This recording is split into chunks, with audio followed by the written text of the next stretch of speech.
Bonjour, dans cette capsule vidéo, je vais corriger les parties 4 et 5 de l'activité sur Apollo 11. Alors, dans la partie 4, on va s'intéresser au moteur du module lunaire. Donc, on te dit que l'hydrazine, qui a une formule chimique N2H4, est utilisée comme carburant dans les fusées, mais aussi dans les moteurs à faible poussée. Voilà, tu as différentes réactions successives, puis on te donne un document sur les pictogrammes associés à l'hydrazine. Donc on te demande en question 4.1 d'indiquer le nombre d'atomes d'hydrogène que contient la molécule d'hydrazine. Bien sûr, la molécule d'hydrazine de formule N2H4 contient 4 atomes d'hydrogène. Question 2, indiquer la formule du dihydrogène. La formule du dihydrogène, ici, est simplement H2. Ensuite, on te demande la formule du diazote. Le diazote, ici, a pour formule N2. Enfin, question 4.4. Selon la réaction 1, à partir de 3000 molécules d'hydrazine, déterminer le nombre de molécules de diazote formées.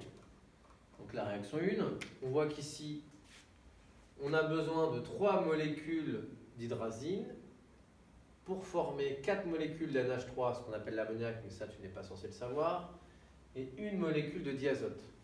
Donc ainsi, si tu as 3000 molécules d'hydrazine, c'est de la relation de proportionnalité, c'est comme la cuisine.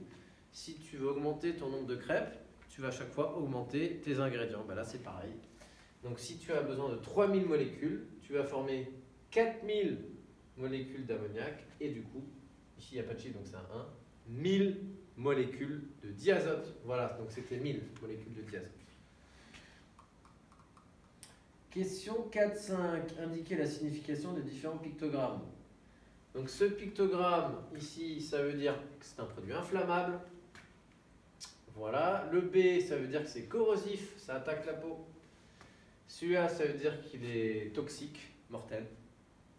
Celui-là, ça veut dire qu'il est dangereux pour l'environnement. Tu verras plus tard qu'on l'appelle cancérigène, mutagène, neurotoxique. Et celui-là, bien sûr, c'est-à-dire qu'il est polluant, dangereux pour l'environnement. Voilà. On va passer à la question télémétrie laser, la partie 5. Donc on te dit que lors de cette mission, il y a un réflecteur laser a été installé par l'équipage d'Apollo 11. D'ailleurs, on le voit hein, ici. D'accord. Alors, à quoi il sert? En fait, l'idée est d'envoyer un faisceau laser depuis la Terre. Et en visant le réflecteur déposé sur la Lune, ce signal est alors réfléchi et revient sur la Terre. Ainsi, en mesurant la durée entre l'émission du signal et sa réception, connaissant la vitesse de la lumière, on arrive à en déduire la distance Terre-Lune. Donc on y va, on va déterminer la distance Terre-Lune. Donc c'est parti. Alors, la question 5.1. Bah, la même rédaction qu'habituellement. Données, relation, calcul, conclusion. Alors ici, qu'est-ce que tu souhaites déterminer? C'est la distance, sachant que tu connais le temps ou une durée, mais aussi la vitesse de la lumière. Alors, la formule ici, tu sais que la formule de la vitesse, c'est d sur t. Donc, tu as vu en mathématiques, tu as aussi vu en physique. Et avec ton triangle que nous avons vu au début d'année, donc ici, tu vois que tu as une grandeur à gauche et deux à droite. Donc, on va placer ces deux grandeurs à droite, de droite. On voit que la distance est au-dessus et le temps est en dessous. Donc, on va placer la distance d au-dessus et le temps en dessous, donc à gauche ou à droite. Peu importe. Ici, ce sont des barres de diviser. Ici, c'est une barre de multiplier. Voilà. Donc maintenant, on va mettre la vitesse à cet endroit-là. Et pour déterminer la distance, tu n'as plus qu'à cacher. Tu t'aperçois que c'est la vitesse fois le temps. Donc ça, on avait déjà vu cette technique. Bien, alors, la vitesse de la lumière, je te rappelle que c'est 300 000 km par seconde. Elle est à connaître par cœur. Elle est à connaître pour le brevet. Le temps, alors ici c'est quoi le temps mesuré lors de l'émission et la réception, c'est-à-dire 2,43 secondes. Alors on y va. Alors ici, si on exprime la vitesse en km par seconde et le temps en secondes, on va obtenir une distance en kilomètres.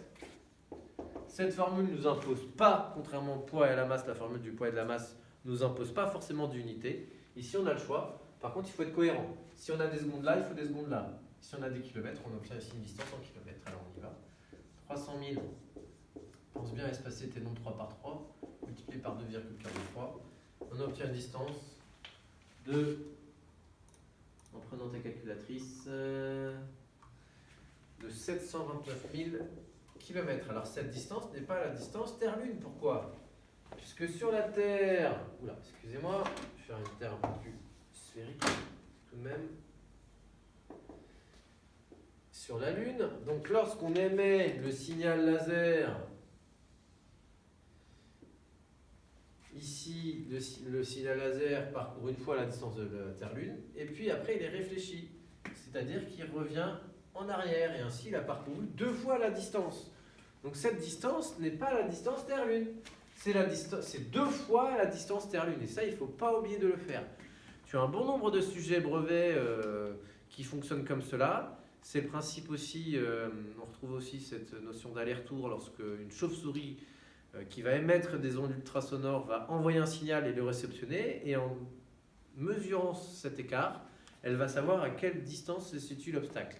On retrouve aussi ça en pêche, hein, lorsque des pêcheurs vont utiliser des ultrasons, envoyer des signaux, et lorsque ces signaux vont être renvoyés par les bancs de poissons, on en déduit du coup une certaine distance, mais cette distance, il faut la diviser par 2. Voilà, il ne faut pas oublier ça. Donc on retrouve cet exemple dans beaucoup d'exemples, hein, ce cas-là. Voilà. Donc ici, c'est la distance d'un aller-retour.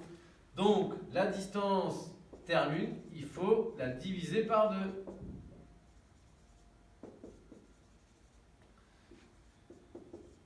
Et donc on trouve une valeur de 364 500 km. Alors pour ton information, cette distance n'est jamais constante. Parce qu'en fait, la trajectoire de la Lune n'est pas exactement circulaire. C'est-à-dire qu'en fait, si on s'intéresse au mouvement de la Lune autour de la Terre, en fait, c'est légèrement une éclipse. Ce qu'on appelle une éclipse, c'est-à-dire que le rayon en fait, va changer, il ne va pas toujours être le même. Donc si j'agrandis, bon, on ne voit pas du tout. J'ai fait un très mauvais schéma. Si je grossis les choses, en gros, donc ça c'est la Terre, là c'est la Lune, et en fait, elle va être tantôt proche, tantôt loin. Alors là, j'exagère un peu, hein. D'accord? Mais du coup, la distance va varier en fonction de l'année. Voilà. Bien, on te demande à la question 5.2.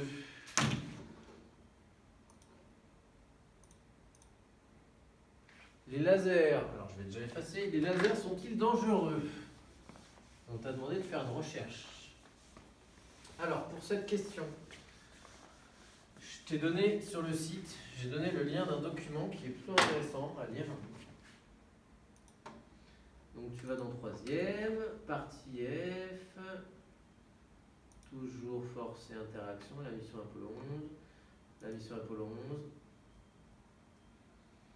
11. Et là on te donne quelques conseils. Et là tu as un lien pour un site pour le danger des lasers. Et là on te dit bien sur ce document.